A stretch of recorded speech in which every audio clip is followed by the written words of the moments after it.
Welcome to your favourite YouTube channel Amit Sharma SPSR। और आज हमारी एपी की नेक्स्ट वीडियो है और इसमें हम कुछ क्वेश्चन और डिस्कस करेंगे।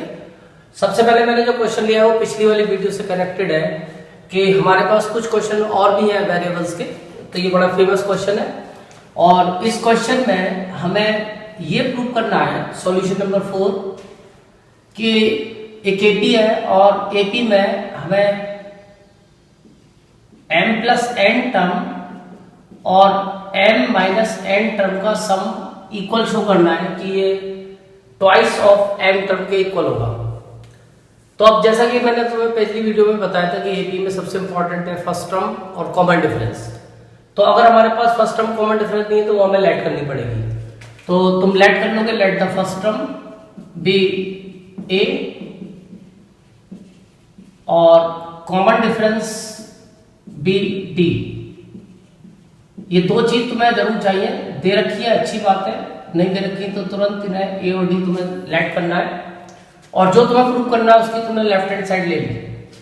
अब किसी एपी की जो nth टर्म होती है वो होती है a+n-1। अब n की जगह यहाँ पे m+n टर्म निकालना है तो हम m+n-1 लिखेंगे, यानी जो यहाँ पे नंबर होगा वही नंबर हमें यहाँ लेना है प्लस इंटू डी प्लस ये तो हो गई m+n टर्म और m-n टर्म होगी a+m-n, ये यहां पे लिखेंगे हम -1 इंटू डी।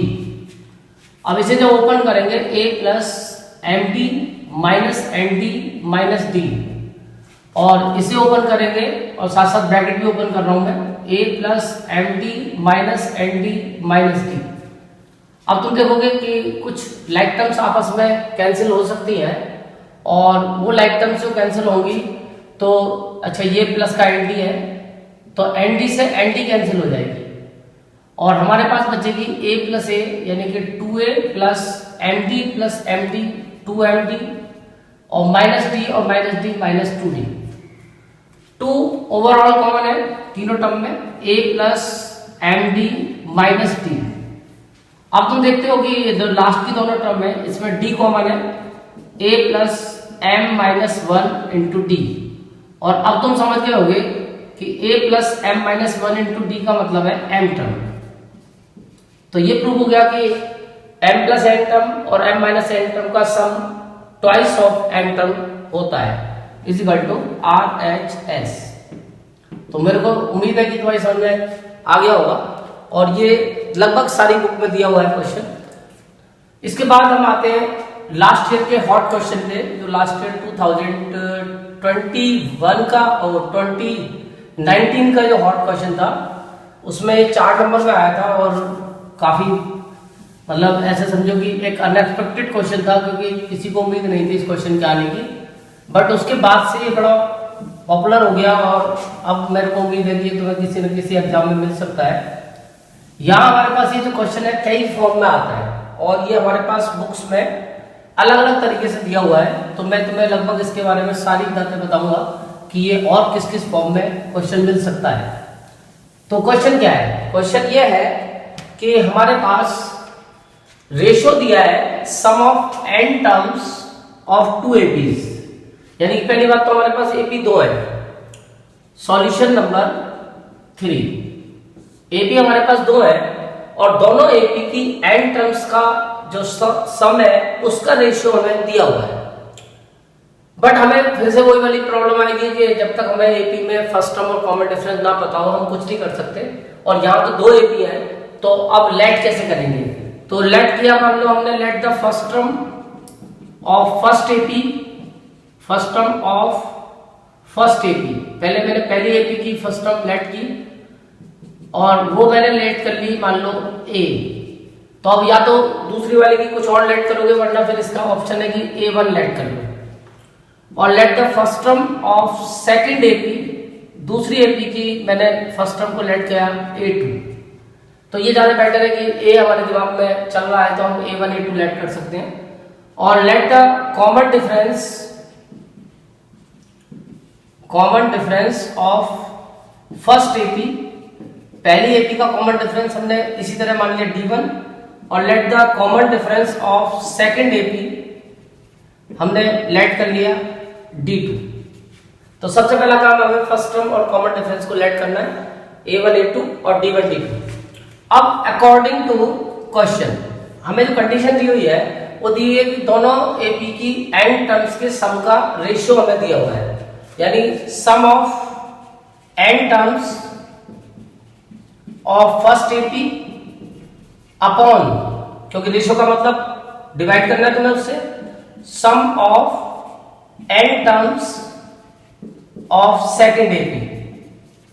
तो मैं दोनों एपी की एन टर्म्स के सम का रेशियो दिया हुआ है इक्वल में 7n plus 1 upon 4n plus 27, ये रेशियो है एन टर्म के सम का। अब अगर तुम चाहो तो एन टर्म का सम निकाल सकते हो। तो अगर तुम एन टर्म का सम निकालोगे पहली एपी का तो वो आएगा n अपॉन 2।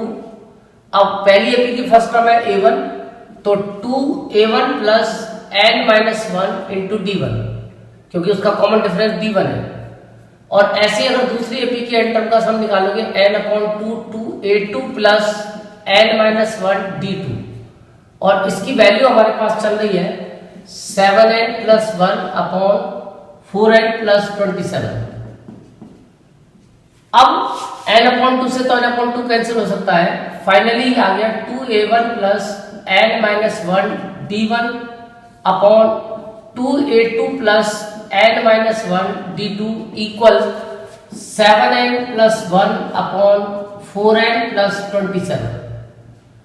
अब तुम्हें यहां पे एक बात का ध्यान रखना है कि क्वेश्चन को अगर तुम सीधा सीधा करोगे तो अब तुम इसके आगे कुछ नहीं कर पाओगे।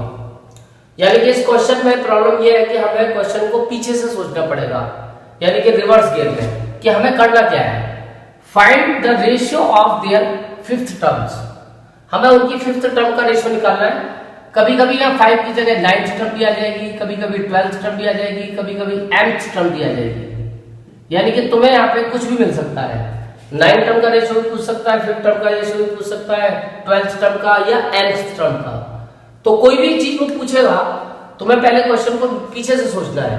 यानी कि तुम्हें जो रेशियो निकालना है वो निकालना है 9, फिलहाल मैंने 5th टर्म लिया है, तो तुम्हें निकालना है ratio of the 5th term of first AP upon 5th term of second AP, कि तुम्हारी ये जो दोनों एपी है इनकी 5th टर्म का रेशियो क्या होगा। तो अब जैसे हमने पहली एक्सरसाइज पढ़ ली कि किसी भी एपी की जो nth टर्म होती है वो होती है a plus n minus 1 into D. तो अगर इसकी हमें कोई भी पर्टिकुलर टर्म फाइंड करनी है, जैसे 5th टर्म फाइंड करनी है तो n की जगह हम 5 लगा देंगे, तो a plus 5 minus 1 into D, यानी 5th टर्म आ जाएगी a प्लस 4d। तो इस चीज को तुम याद कर लो कि 5th term a plus 4d use करनी है। अगर फर्स्ट टर्म a है, कॉमन डिफरेंस d है, तो 5th term a plus 4d, 9th term a plus 8d, 12th term a plus 11d, nth term a plus m minus 1 into D. तो जो भी तुम्हारा टारगेट है वो तुम्हें पता चल जाएगा कि तुम्हें 5th टर्म का मतलब है a प्लस 4d की रेशियो निकालनी है। तो तुमने सबसे पहले अपना टारगेट सेट करा कि तुम्हें करना क्या है। तो तुम्हें 4th टर्म का रेशियो निकालना है, वो 5th टर्म का। तो इसके लिए तुम्हारे पहली एपी की 5th टर्म जो होगी वो होगी a1 प्लस 4d1, और इसकी 5th टर्म होगी सेकंड एपी की a2 प्लस 4d2, यानी तुम्हें इसकी वैल्यू चाहिए a1 प्लस 4d1 और a2 प्लस 4d2। अब हमारे पास जो प्रॉब्लम है, एक तो प्रॉब्लम है ये 2, यानी कि हमारे पास a1 की जगह 2a1 है, तो पहली बात तो हमें 2 हटाना पड़ेगा। और उसके बाद जब यहाँ पे n-1 को हम हटाएंगे तो n-1 की जगह हमें 4 पुट करना है, यानी ये 2 हटाना है और यहाँ पे 4 लाना है। तो इसका मतलब जब ये 2 हटेगा तो 2 को हम कॉमन लेके हटा सकते हैं। तो कॉमन लेके हटाने का मतलब है कि यहाँ पे 2 का डबल होना चाहिए, वो 4 का डबल होना चाहिए, क्योंकि यहाँ पे हमें 4 बचाना है कॉमन लेने के बाद, क्योंकि जब 2 कॉमन जाएगा तब यहाँ a1 बचेगा, तो यहाँ से भी 2 कॉमन लेना पड़ेगा। और कॉमन लेने के बाद यहाँ पे फाइनल हमारे चाहिए 4, तो यानी यहाँ पे 4 का डबल चाहिए हमें 8। तो अब तुम इसी तरह से ध्यान रखोगे कि जो भी नंबर तुम्हें यहाँ चाहिए उसका डबल तुम्हारा यहाँ होना चाहिए। अगर यहाँ तुम्हें 8 चाहिए तो यहाँ पे 16 होना चाहिए, n-1 की वैल्यू 16। अगर यहाँ तुम्हें 10 चाहिए तो यहाँ पे तुम्हारा 20 होना चाहिए n-1 की जगह। तो इस तरह से तुम सोच के यहाँ पे n की वैल्यू सोचोगे। तो अब हमें 4 चाहिए, तो 4 का डबल यहाँ 8 करना पड़ेगा। तो 8 के लिए यहाँ n की वैल्यू हमें 9 लेनी पड़ेगी। तो हम यहाँ पे लेट कर लेंगे, let n is equal to 9। तो अब तुम समझ गए होगे मैंने n9 क्यों लेट किया है, और यही इसमें सबसे मेन पॉइंट है कि हम ये 9 क्यों लेट करते हैं। तो वो हम इस टारगेट के हिसाब से सोचते हैं।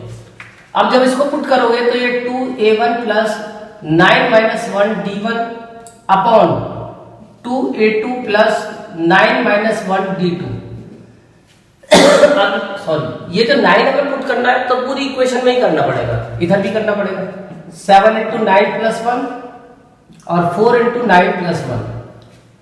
अब इसके बाद मैं नीचे की चीज को हटा देता हूं, क्योंकि ये तो अपने आप अब नेचुरली आ ही जाएगा। अब दिक्कत इसकी खत्म हो गई, ये पहले ही हमें सोचना है, उसके बाद फिर जब इसको सोच लेंगे तो फिर हम अपना क्वेश्चन नॉर्मली स्टार्ट कर देंगे, अपने आप आंसर आ जाएगा। तो ये नेक्स्ट टाइम में आता है 2a1 प्लस 9 माइनस 1 यानी 8d1 upon 2a2 plus 8d2, और इसको सॉल्व कर लेंगे। 9 7 जा 63 प्लस 1 और 9 4 जा 36 प्लस ये साइड 27, 4 प्लस 27, क्योंकि दोनों में 1 नहीं है, मुझे तो याद है कि दोनों में 1 नहीं है। अब इसके बाद तुम देखोगे कि जब तुम 2 कॉमन लोगे तो 2 कॉमन लेके यहां बचेगा a1 प्लस 4d1, और जब नीचे 2 कॉमन लोगे तो ये बचेगा a2 प्लस 4d2, और इक्वल में जो भी तुम्हारा चल रहा है, ऊपर आ गया 64 और नीचे 6 और 6 12 और 1 13 और 5 और 1 6। अब इसके बाद ये 2 से 2 कैंसिल हो गया, और अब तुमने देखा ऊपर आ गया, यानी कि a1 plus 4d1, a1 plus 4d1 और नीचे आ गया a2 प्लस 4d2, और इजिकल टू में 63 अपॉन 64, सॉरी 64 अपॉन 63। तो फाइनली अब हमारा आंसर तो वैसे आ गया, लेकिन अब ये a1 प्लस 4d1 जो है वो है 5th term of first AP, और ये जो है a2 प्लस 4d2 ये है 5th term of second AP, और इसका आंसर आया, इनका जो रेशियो आया 5th term of first AP और 5th term of second AP का, वो आया 64 अपॉन 63। तो इस तरह से तुम ये क्वेश्चन को सॉल्व कर सकते हो, और घर पे तुम इसकी प्रैक्टिस जो करोगे वो 12th टर्म या फिर तुम्हारे पास nth टर्म, कई सारे ऑप्शन है, उनसे कर सकते हो, और तुम्हें हर बुक में ये क्वेश्चन मिलेगा। अब आते हैं इसके बाद हम अपने क्वेश्चन नंबर 2 पे, और ये भी एक पूरा कॉन्सेप्ट है, और इसकी एक्स्ट्रा बुक में कई सारे क्वेश्चन दे रखे हैं, एक एक्सरसाइज भी दे रखी है इसकी पूरी। और ये कॉन्सेप्ट थोड़ा सा हमारी जो नॉर्मल एपी है उससे हटके है, क्योंकि अगर इसको हमने नॉर्मल तरीके से किया तो फिर हमें थोड़ी सी दिक्कत आ सकती है आंसर लाने में, वरना ऐसे करने से जो हम ये स्पेशल तरीका है इसका, उससे करने से बस इतना फायदा होता है कि क्वेश्चन थोड़ा सा जल्दी आंसर ले लेता है। और अगर तुमने इसको नॉर्मल तरीके से नहीं किया तो तुम्हारा क्वेश्चन फंस सकता है और कैलकुलेशन बहुत लंबी जा सकती है। इसलिए तुम इसको इसी तरीके से सोचोगे जो मेथड मैं तुम्हें बताऊंगा, क्योंकि इनका एक पर्टिकुलर मेथड है और ये इस साल बोर्ड में आया है क्वेश्चन, तो इसलिए इसके भी आने के चांस नेक्स्ट टाइम में काफी सारे हैं। ये एक पर्टिकुलर कॉन्सेप्ट है कि जब इसने क्वेश्चन में दिया है कि divide 56 in 4 parts in AP, 56 को 4 पार्ट में डिवाइड करना है, वो भी एपी में होने चाहिए। तो अब 4 पार्ट एपी में अगर हमें लेने हैं तो ये फिक्स है, और कम से कम तुम्हें 2 के लिए याद करना पड़ेगा। एक तो 3 टर्म्स या 3 नंबर्स, कुछ भी कर लो, 3 टर्म्स इन एपी। कभी भी एपी में अगर हमें 3 टर्म लेट करनी पड़ जाए, कहीं भी कोई कह दे कि 3 टर्म एपी में है, तो वो लेट करेंगे a माइनस डी, ए और a प्लस डी, ये फिक्स है। इससे क्या होता है, कैलकुलेशन तुम्हारी थोड़ी इजी हो जाती है, वरना लेट करने को तो तुम एक्स वाई जेड भी लेट कर सकते हो, और a plus D, a plus 2d भी लेट कर सकते हो, बट उनसे कैलकुलेशन तुम्हारी फंस जाएगी। और अगर कभी 4 टर्म एपी में लेट करनी है, 4 टर्म्स इन एपी, तो वो तुम्हें लेट करनी है a minus 3d, a minus D, a plus D और a प्लस 3d। तो इनके बीच में जो गैप है वो 2d का है, ये ध्यान रखना है कि जो इनका कॉमन डिफरेंस हमने रखा है वो 2d रखा है। क्योंकि ये क्वेश्चन इसमें 4 टर्म्स का क्वाड के ऊपर है कि क्वाड के एंगल्स एपी में है, तो वहां तुम्हें जब एंगल्स को लेट करोगे तो यही वाले एंगल्स तुम्हें लेट करने पर डिग्री और लगा देनी है इसके ऊपर, और उस केस में तुम्हें कॉमन डिफरेंस दिया हुआ है, तो उस कॉमन डिफरेंस को, जैसे कॉमन डिफरेंस 10 डिग्री दिया है तो तुम्हें 10 डिग्री को 2d के इक्वल लगना है, यानी ये नहीं कि कॉमन डिफरेंस को d मान लोगे, क्योंकि यहां जो तुमने टर्म लेट करी है इसके अकॉर्डिंग तुम्हें कॉमन डिफरेंस सोचना है। तो कॉमन डिफरेंस उसने 10 डिग्री दिया है, तो और कॉमन डिफरेंस हमारा जो चल रहा है वो 2d चल रहा है, तो इसलिए 2d के इक्वल 10 रख के d की वैल्यू 5 आएगी। तो ये उस क्वेश्चन में तुम्हें ध्यान रखना पड़ेगा, केवल स्पेशली क्वाड के केस में। बाकी और जो क्वेश्चन है उनमें तुम्हें केवल 4 नंबर एपी में लेट करने, तो यही वाले 4 नंबर लेट करोगे। अब इसके बाद तुम्हारे पास जो क्वेश्चन था वो यही था कि ये जो 4 पार्ट तुम्हें करने हैं वो 4 पार्ट एपी में होने चाहिए, तो हमने ये पार्ट्स जो है वो लेट कर लिए, जो मैंने अभी तुम्हें 4 टर्म एपी की बताई है। इससे तुम्हारी बस कैलकुलेशन थोड़ी सी सिंपल हो जाती है और बाकी इससे कोई बेनिफिट नहीं है। कैलकुलेशन को शॉर्ट करने का तरीका है। तो मैं तुम्हें सॉल्यूशन दे रहा हूं, सॉल्यूशन क्वेश्चन नंबर 2 का। तो उसमें let the parts be a minus 3d, a minus d, a plus b and a plus 3d। ये तुमने 4 पार्ट लेट कर लिए एपी में। इनको अगर माइनस करके देखोगे इसमें से इसको तो 2d आएगा, और इसमें से इसको माइनस करोगे 2d आएगा, इसमें से इसको माइनस करोगे 2d आएगा, यानी इन सब में 2d का गैप है। तो ये चारों पार्ट एपी में। तो पहला केस तो क्लियर है बिल्कुल, क्योंकि तुमने 56 को पार्ट में डिवाइड किया है, तो इन सारे पार्ट्स को ऐड करोगे तो 56 आएगा। तो पहला केस तो सेम हो गया कि a माइनस 3d का और a माइनस d का और a प्लस d का और a प्लस 3d का जो सम है वो 56 है। ये हमारा पहला आंसर हुआ। ब्रैकेट ऑन करोगे तो इससे फायदा होता है कि a minus 3d plus a minus d plus a plus 3d और प्लस a प्लस d और a प्लस 3d। अगर इसको तुम ब्रैकेट को ऑन करके सॉल्व करोगे तो अब तुम्हें आसानी से दिख रहा है कि ये जो d है, ये d इस d से कैंसिल हो रहा है और ये 3d इस 3d से कैंसिल हो रहा है, और फाइनली तुम्हारे पास 1 2 3 4 a बचे और इनका सम है 56। तो a की वैल्यू आ गई 56 अपॉन 4, यानी कि 4 1 जा 4 4 4 जा 16, यानी 14 आ गई। तो इससे तुम्हें जल्दी से a मिल गया। अब तुम्हें केवल d की जरूरत और है, तो d निकालने के लिए तुम्हारे पास एक कंडीशन और होगी कि such that the ratio of the product of their extremes to the product of means is 5:6। ये कहता है कि जो रेशियो है product of their extremes, extremes होते हैं बाहर वाले, कि ये जो बाहर वाले हैं, ये वाला है बाहर वाला और ये वाला है बाहर, ये दोनों बीच में है। तो बाहर वालों की जो प्रोडक्ट है उसका रेशियो अगर हम अंदर वाले जो मीन्स है बीच वाले इनके साथ देखते हैं तो 5:6 आता है। तो सेकंड केस हमारा है कि बाहर वालों की प्रोडक्ट तो आएगी a minus 3d multiply a plus 3d, और अंदर वालों की प्रोडक्ट आएगी a minus d multiply a plus d, और इक्वल में इसका रेशियो है 5:6। अब ये आइडेंटिटी बन गई, आइडेंटिटी बना लो, a स्क्वायर माइनस 3d का स्क्वायर और इधर a स्क्वायर माइनस d का स्क्वायर 5:6।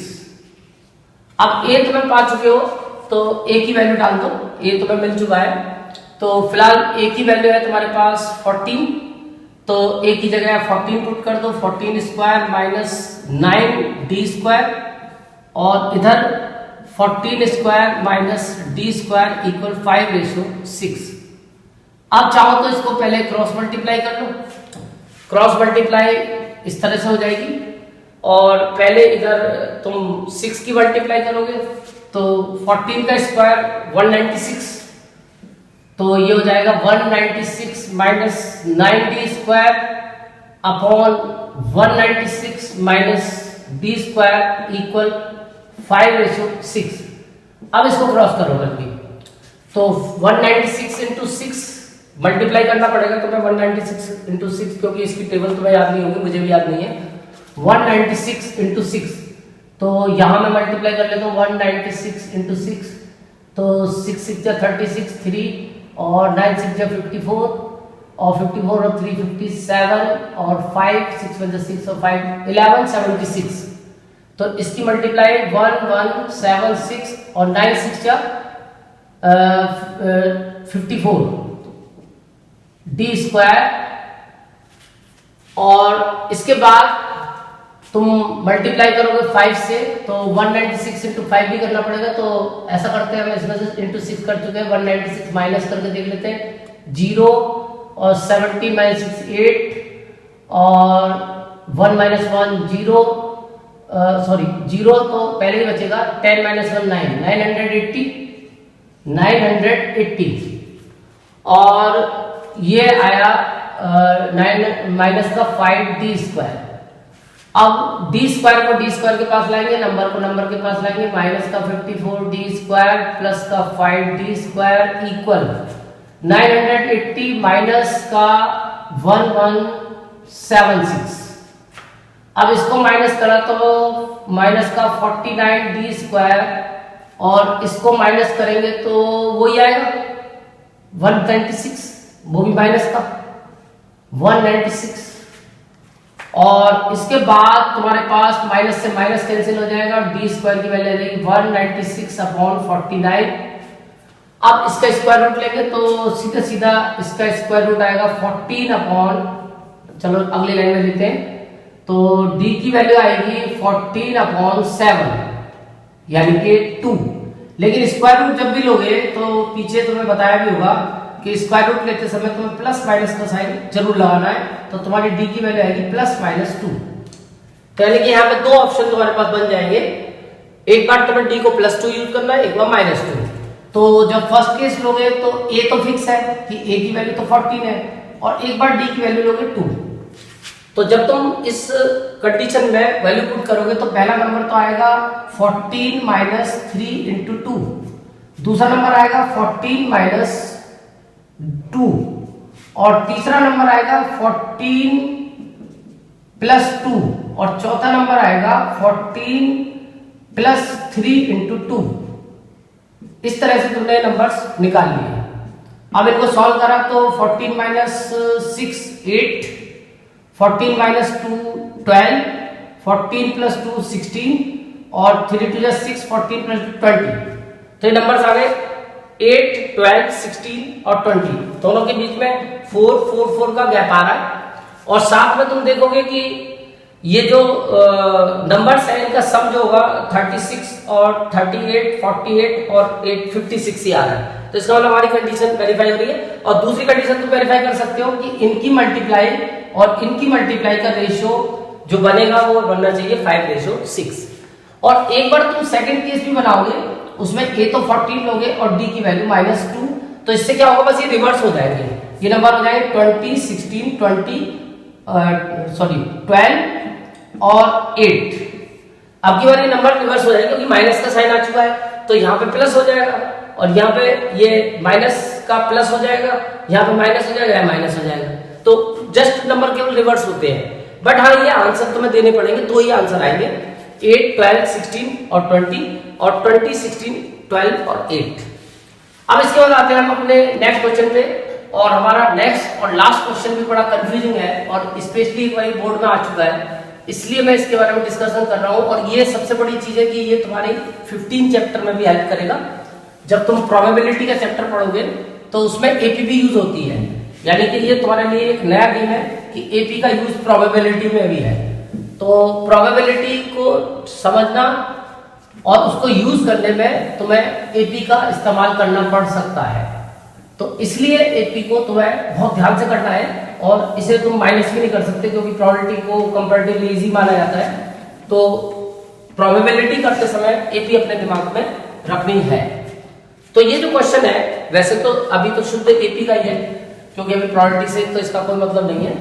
और इस क्वेश्चन में हमसे पूछा है, find the sum of all natural numbers between 101 and 304। 101 और 304 के बीच में हमें सारे नेचुरल नंबर्स का सम बताना है विच आर डिविजिबल बाय 3 और 5। तो ये हमारे लिए मेन कंडीशन है, क्योंकि दो तरीके से आती है, 3 एंड 5 और 3 और 5 दोनों अलग अलग आइटम होते हैं। तो एंड वाले का मतलब तो सीधा सीधा होता है, ध्यान रखो, डिविजिबल बाय 15, यानी कि एंड में अगर आता है तो तुम्हें वो नंबर देखने हैं जो 15 से डिविजिबल हो। यानी 15 ही एक ऐसा नंबर है जिससे 3 भी पूरा पूरा डिवाइड करेगा और जिससे 5 भी पूरा पूरा डिवाइड करेगा। तो इसका मतलब जो नंबर 15 के डिविजिबल होंगे वो 100% 3 और 5 के डिविजिबल हो जाएंगे। तो यहां तो तुम्हें एक 15 की एपी बनानी है, अगर एंड आता है तो 15 की एपी बना के उसका सम निकाल देना है। बट इसमें प्रॉब्लम है 3 और 5। इसका मतलब यह है कि हमें ऐसे नंबर लेने हैं जो 3 के भी डिविजिबल हो जाए और 5 के भी ऑप्शन लेने हैं, यानी हमें दोनों ऑप्शन पकड़ने हैं, 3 का भी ऑप्शन और 5 का भी ऑप्शन। तो अगर हम सोचते हैं, अब यहां मैं एक चीज और मैं क्लियर कर दूं, ये जो बिटवीन वर्ड है यही क्वेश्चन फ्रॉम से आ सकता था और यही क्वेश्चन बिटवीन से आता है। तो बिटवीन में तुम्हें ये ध्यान रखना है कि लिमिट्स को यूज नहीं करना। ये जो आगे पीछे के नंबर है, अगर ये हमारी कंडीशन को फॉलो करते हैं तो इनको यूज नहीं करना। अगर ये कंडीशन फॉलो करेंगे भी तो भी हम इनको छोड़ देंगे। और अगर फ्रॉम होता है तो हमें यहां से लेके यहां तक के गिनने हैं। तो ये दोनों केस अलग अलग होते हैं, फ्रॉम और बिटवीन। तो बिटवीन में हम लिमिट्स को यूज नहीं करते। तो अब हमें फाइनली ऐसे नंबर लेने हैं जो 3 के डिविजिबल हो या 5 के हो, दोनों हमें लेने हैं। तो इसमें हम क्या करते हैं, सबसे पहले 3 की एपी बनाएंगे, ऐसे नंबर 3 वाले ले लेंगे। AP of natural numbers divisible by 3। तो पहले हम 3 की एपी बना लेते हैं। तो 101 तो 3 से होता नहीं है, 99 होता है, 100 में 1 बचता है, 101 में 2 बचता है, तो 102 होता है। तो पहला नंबर हो गया 102, उसके बाद नेक्स्ट होगा 105 एंड लास्ट में आ जाओ तो 304 तो होगा नहीं, 303 पूरा पूरा हो जाएगा। तो लास्ट का नंबर होगा 303। तो हमने सबसे पहले 3 की एपी बना ली। अब हम इसका आराम से एसएन निकाल सकते हैं, क्योंकि ए हमें पता है 102, डी हमें पता है 3 और लास्ट टर्म या एल्स टर्म हमें पता है 303।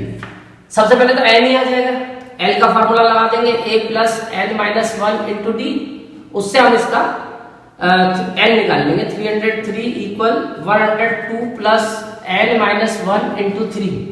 अब कैलकुलेशन के दो तरीके होते हैं, या तो पहले इसको इधर लाके माइनस करो और या फिर पहले ब्रैकेट ऑन करो। तो पहले मैं इसको माइनस कर लेता हूं। तो 3 में से 2 गया 1 0 और 3 में से 1 गया 2 और अपॉन में 3 आएगा बराबर n माइनस 1। अब 3 से इसको डिवाइड करेंगे, 3 6 या 18, 2 3 7 या 21। तो फाइनली n की वैल्यू आ गई 68। अब ये यानी कि टोटल 68 नंबर्स हैं। अब तुम इसका सम निकाल दोगे s 68, यानी 68 अपॉन 2 इंटू ए की वैल्यू है हमारे पास 102, बल्कि a प्लस एल का लगा सकते हैं क्योंकि फर्स्ट टर्म भी पता है लास्ट टर्म भी पता है। तो ये वाला लगाने की जरूरत है, a प्लस एल का लगा लो, 102 प्लस 303। तो ये आएगा 34 इंटू 3 प्लस 2 5 और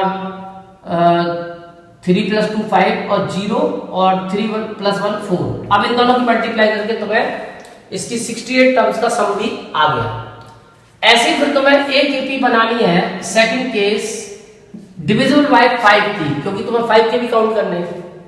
अब 5 की एपी बनाओगे तो 100 तो 5 से डिवाइड होगा, तो नेक्स्ट 105 डिवाइड होगा, 105 110 115 और लास्ट में मेरे ख्याल से 300 आ जाएगा। फिर ऐसे ही तुम इसका भी n निकाल लोगे और इसका sn निकाल लोगे, बिल्कुल सेम। उसके बाद फिर तीसरा केस में बनाना है, क्योंकि अब हमारा काम ये नहीं कि 3 के भी ले लिए 5 के भी ले लिए, दोनों के ऐड कर दिए। तो यहीं पे लोग गलती करते हैं, क्योंकि अब तुम देखोगे कि ये जो 105 था ये यहां भी काउंट हुआ और 105 में भी काउंट हुआ, पर 105 तो इसमें एक ही बार होगा। अब या तो उसको यहां काउंट करो या यहां काउंट करो, तो इसीलिए इसमें टेंशन होती है। डायरेक्ट हम इन दोनों को प्लस नहीं कर सकते, तो हमें एक एपी और बनानी पड़ेगी इसके कॉमन की, जो एंड वाला केस होता है। तो अब हमें बनानी पड़ेगी AP of natural numbers divisible by 15। ये थी AP of natural numbers divisible by 3। ये 3 की बनाई थी, सॉरी 5 की, एक 5 की बनाई थी, एक 3 की बनाई थी और एक इनके कॉमन की बनानी है। तो 15 से 105 कटेगा, 105 आएगा पहला नंबर, वो कॉमन है। और इसके बाद नेक्स्ट आएगा 120, 15 ऐड कर देंगे और लास्ट में 15 टू 30 यानी कि 300 आखिरी नंबर होगा। तो तुमने देखा कि ये कॉमन बैठ रहा है, देखो 300 इसमें भी आ रहा है, 300 इसमें भी आएगा, 3 का मल्टीपल भी होता है। तो हम दो जगह नहीं गिन सकते, उसको गिनना हमें एक ही जगह पड़ेगा। तो अब सबसे पहले हम इसकी काउंटिंग करेंगे कि ये जो हमारा n है कितना आएगा। ए तो हो गया 105, डी हो गया 15 और लास्ट टर्म हो गई 300। इसका n निकाल लेंगे और इसका Sn निकाल लेंगे। अब अगर हमें केवल काउंटिंग का क्वेश्चन आता है कि हाउ मेनी, अगर हाउ मेनी आता है तो इसका जो n आया ये मैं n1 मान लेता हूं और ये मैं n2 मान लेता हूं और ये मैं n3 मान लेता हूं। ऐसे सम को मैं इसको S1 मान लेता हूं, S1 इसको S2 मान लेता हूं और बल्कि SN2 लिख सकते हैं, SN2 कोई दिक्कत नहीं है। SN2, SN1, ये SN1 है, ये SN2 है और ये SN3 है। तो अगर केवल नंबर की बात होती है तो तुम्हें क्या करना है, इस वाले नंबर में ये वाला नंबर ऐड करना है और जो कॉमन है उसको माइनस करना है, क्योंकि कॉमन को हम एक बार हटा देंगे। तो जो नंबर्स आएंगे टोटल नंबर्स वो तो आएंगे n1 plus n2 minus n3। और अगर सम पूछता है, जैसे इस क्वेश्चन में सम पूछा है, तो जो टोटल सम आएगा वो टोटल जो इनका एडिशन बैठेगा ऐसे नंबर्स का, वो बैठेगा Sn1 plus Sn2 minus Sn3। तो इस तरीके से इस क्वेश्चन में तुम्हें ध्यान रखना पड़ेगा कि यहां तुम्हें जो सोचना पड़ेगा, अगर और आता है तो तुम्हें एक एपी अलग अलग बनानी है दोनों की और एक कॉमन की एपी बना के फिर उसको तुम्हें माइनस करना पड़ेगा, तो तुम्हारा आंसर आ जाएगा। तो फाइनली मैंने तुम्हें एपी के कुछ क्वेश्चंस कराए और नेक्स्ट वीडियो में फिर मैं तुम्हें कुछ क्वेश्चन दूंगा, बट इससे पहले मैं सिमिलर ट्रायंगल्स अब स्टार्ट करने की सोच रहा था। तो सिमिलर ट्रायंगल्स की वीडियो नेक्स्ट मेरी आएगी। Thank you.